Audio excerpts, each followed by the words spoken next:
नमस्कार दोस्तों, आप सभी का स्वागत है हमारे चैनल में। और आज हम बात करेंगे सदर अस्पताल की और सदर अस्पताल से जुड़े हुए डॉक्टर कुमार सौरभ की। डॉक्टर कुमार सौरभ की बात करें तो आप लोगों को पता ही होगा कि पिछले कुछ दिनों, महीनों या आप ये कह सकते हैं कि पिछले वर्षों से वो काफ़ी चर्चित रहे हैं कई भ्रष्टाचार को उजागर को लेकर। तो कभी सदर अस्पताल में नौकरी को लेकर, कभी सीएस से लड़ाई को लेकर, किसी न किसी मामले में वो हमेशा चर्चित रहे। और ये लड़ाई शुरुआत होने के बाद आज इस दौर तक पहुंच गई है कि डॉक्टर सौरभ को मानसिक रोगी भी कहा जाने लगा। आप ये भी कह सकते हैं कि उन्हें भ्रष्टाचार के खिलाफ बोलने की एक सज़ा दी जा रही है। हालांकि कुछ गलती तो इनकी भी रही है। समाज में सारे लोग चोर नहीं होते हैं, क्योंकि उस समाज में आप भी आते हैं, हम भी आते हैं, डॉक्टर सौरभ भी आता है। डॉक्टर सौरभ की बात करें तो अच्छी बात है कि आप भ्रष्टाचार को लेकर लगातार सवाल उठाते रहते हैं, लेकिन कहीं ना कहीं उनकी जो लड़ाई है भ्रष्टाचार को लेकर, जो वो लड़ाई लड़ रहे हैं, उस लड़ाई में उनका जो लड़ने का तरीका है वो कहीं ना कहीं गलत दिशा में है। एक तरह से आप ये कहें कि जैसे सारे जनप्रतिनिधि हों, चाहे सारे पदाधिकारी हों या सारे मीडिया कर्मी हों, सारे के सारे लोग भ्रष्ट नहीं हो सकते हैं। लेकिन उनका एक बार बयान भी आया था कि सारे के सारे लोग भ्रष्ट हैं। इसके वजह से भी कुछ मीडिया वालों ने दूरी बना ली है।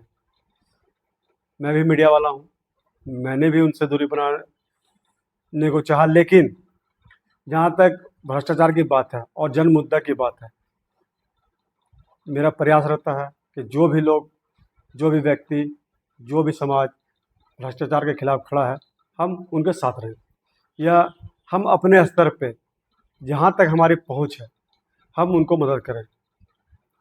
और हम डॉक्टर सौरभ को अपने तरफ से भी एक तरह से हम सलाह देना चाहेंगे कि सारे के सारे लोग चोर नहीं होते हैं, इसलिए सारे के सारे पदाधिकारी भी चोर नहीं हो सकते हैं, सारे के सारे जनप्रतिनिधि चोर नहीं हो सकते हैं। आप भी जनप्रतिनिधि बनने के कगार पे थे, आप भी अपने आप को उस जगह पे रखिए। अगर आपके बारे में लोग कहे तो आपको भी बुरा लग सकता है, इसलिए इस बात को जो है आगे तूल देने की ज़रूरत नहीं है। सारे के सारे मीडिया वालों ले भी चोर नहीं हो सकते हैं, सारे सारे मीडिया वाले भ्रष्ट नहीं हो सकते हैं। कुछ की बात मैं नहीं कर सकता, हो सकता है कि हो या नहीं भी हो। हम यहाँ पर उनको सर्टिफिकेट देने के लिए नहीं बैठे हैं। अब रही बात डॉक्टर सौरभ की, तो अगर सारे के सारे मीडिया कर्मी अगर चोर होते, भ्रष्टाचारी होते, तो आज बहुत सारे घोटाले जो उजागर होते हैं वो नहीं हो पाते। खैर, अब हम डायरेक्ट मुद्दा पे आते हैं। भ्रष्टाचार को लेकर डॉक्टर सौरभ की जो कहानी है, आप ये कह सकते हैं कि एक तरह से साहस की अनकही दास्तान है। डॉक्टर कुमार सौरभ के बारे में जहाँ तक हम पढ़ पाए या हम जान पाए, वो एक समर्पित तरीके से मरीजों का इलाज करते थे, एक ईमानदार छवि के व्यक्ति थे, जो कई बार सरकारी स्वास्थ्य तंत्र में व्याप्त भ्रष्टाचार को लेकर बेबाकी से सवाल को उठाते आए। और आप ये कह सकते हैं कि एक तरह से ये सिस्टम के खिलाफ अकेले लड़ने लगे और सारे मोर्चों पर लड़ाई लड़ने लगे। ये सदर अस्पताल से लड़ाई शुरू होकर ये सारे समाज के बीच में आ गया, जिसके वजह से ये लड़ाई बहुत आगे तक नहीं बढ़ पा रहा है, या आप ये कह सकते हैं कि बहुत हद तक जो है वो आगे तक नहीं ले जा सकते हैं। अब शुरुआत इसकी कहाँ होती है, संघर्ष की पहली लकीरें कहाँ से पड़ती है?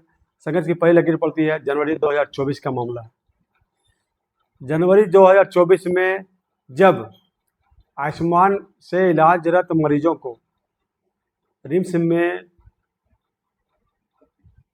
उसके रिम्स में जो है उसको ना भेजकर या रेफर ना कर कुरेस्टा निजी अस्पताल में ट्रांसफ़र करने की बात सामने आई थी और इस तरह के का दबाव बनाया जाने लगा कुछ लोगों के द्वारा या कुछ सदर अस्पताल के प्रशासन के द्वारा कि मरीजों को कुरेस्टा अस्पताल में ही भेजा जा सके। ऐसा डॉक्टर सौरभ का कहना था,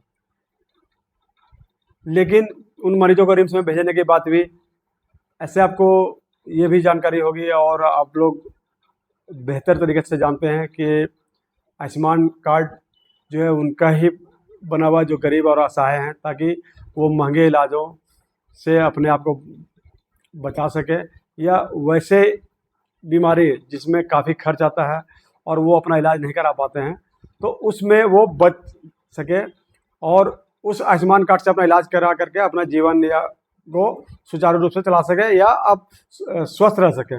आप इसको ये कह सकते हैं कि इलाज करा करके स्वस्थ रह सकें इसमें। अब दोबारा जब इस तरह का बात सामने आया आयुष्मान योजना की या आयुष्मान कार्ड की बात आने लगी, तो जब बात हुआ तो उनके आवाज़ को दबाने के लिए या ये कहें कि अन्य डॉक्टरों की तुलना में इनको डबल ड्यूटी दी जाने लगी।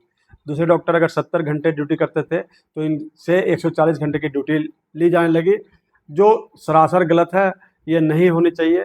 और अगर इसकी सच्चाई क्या है और क्या नहीं है, ये तो जो ड्यूटी डॉक्टर्स के जो अटेंडेंस बनते हैं वो सदर अस्पताल में जो मौजूद रजिस्टर्स हैं या और भी जो डॉक्यूमेंट है जो प्रूफ करते हैं वहाँ पे ड्यूटी के डॉक्टर्स को कि भाई कितने बजे वो ड्यूटी में आए, कितने सप्ताह में कितने घंटे ड्यूटी किए, है ना, वो उस जगह से ये पता चल सकता है कि एक्चुअल ये क्या बातें हैं, वो तो देखने की बात है।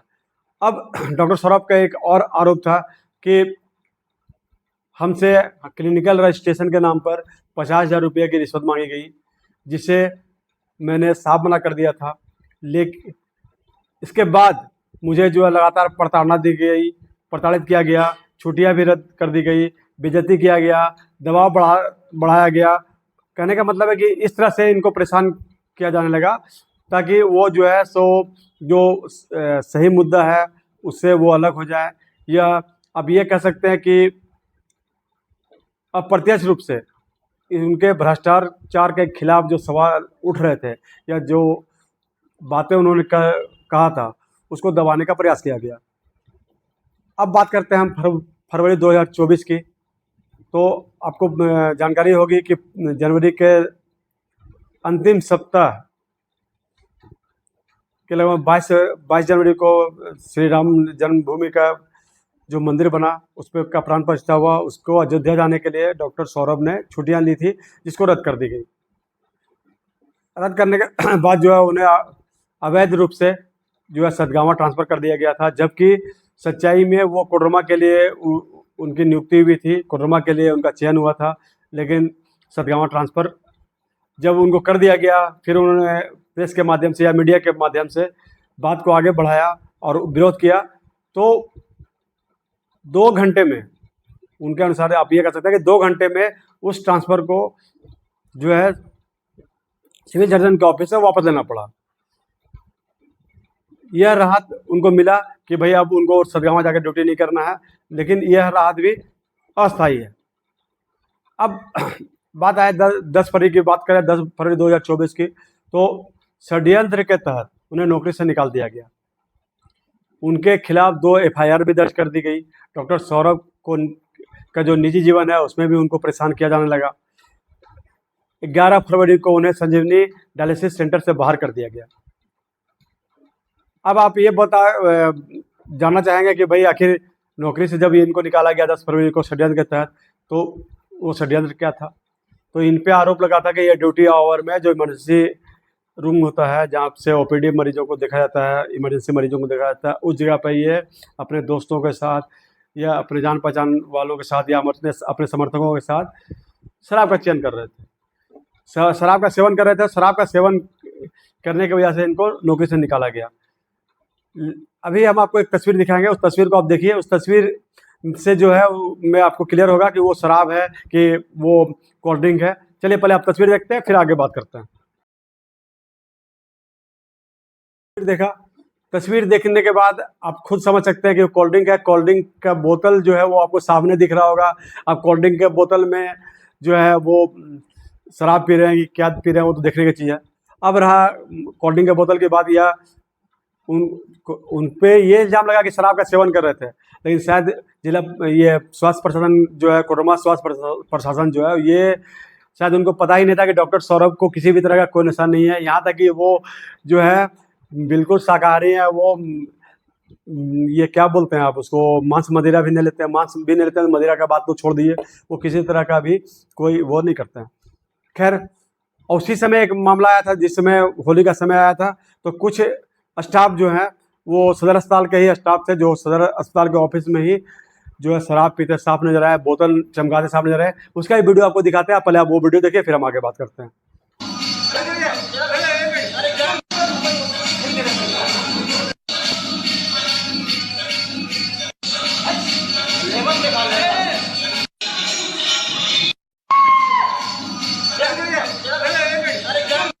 आपने वो वीडियो देखा। वीडियो देखने के बाद अब आप खुद समझ सकते हैं कि केवल डॉक्टर सौरभ पे इल्ज़ाम लगाकर कि आप शराब का सेवन कर रहे थे, शराब का सेवन करने के लिए वजह से ही आपको जो है इस जगह से ड्यूटी से निकाला गया या आपकी को नौकरी से हटाया गया। तो जब ये कार्रवाई शराब पीने की वजह से डॉक्टर सौरभ के ऊपर हुआ है, तो अन्य लोगों पर नहीं हुआ, ये भी स्वास्थ्य प्रशासन पे सवाल खड़ा करता है। खैर, चलिए इसके आगे बात करते हैं। अब रहा भ्रष्टाचार के बड़े घोटाले जो डॉक्टर सौरभ ने उजागर किए, उसमें आयुष्मान भारत योजना घोटाला जो आप देख सकते थे कि कुरेस्टा अस्पताल की बात आई थी सामने।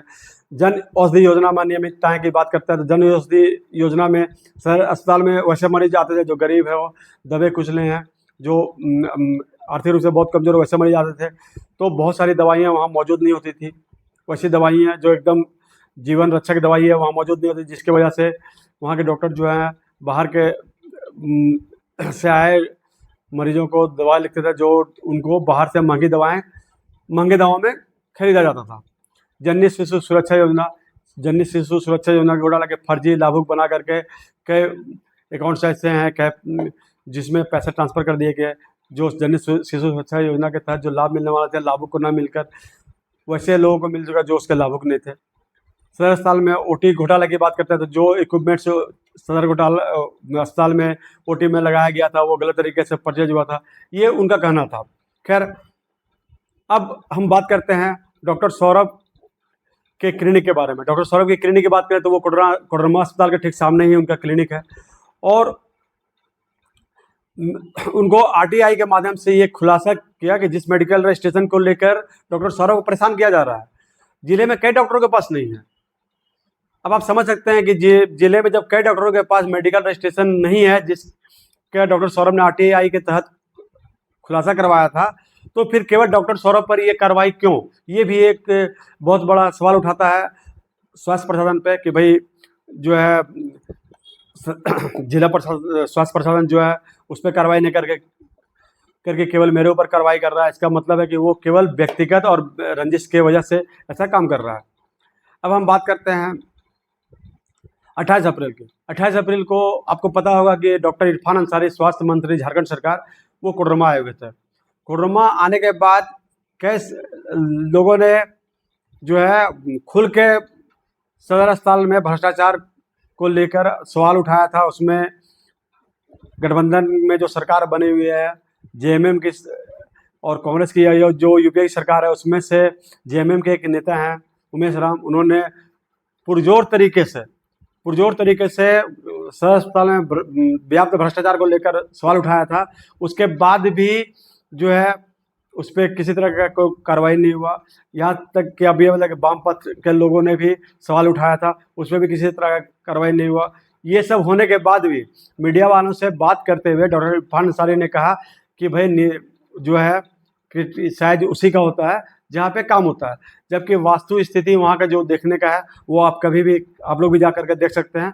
तो सबसे पहले हम वो वीडियो आपको दिखाते हैं जो इरफान अंसारी के सामने जेएमएम नेता और अन्य लोगों ने विरोध किया था। पहले आप वो वीडियो देखिए, फिर हम आगे बात करते हैं।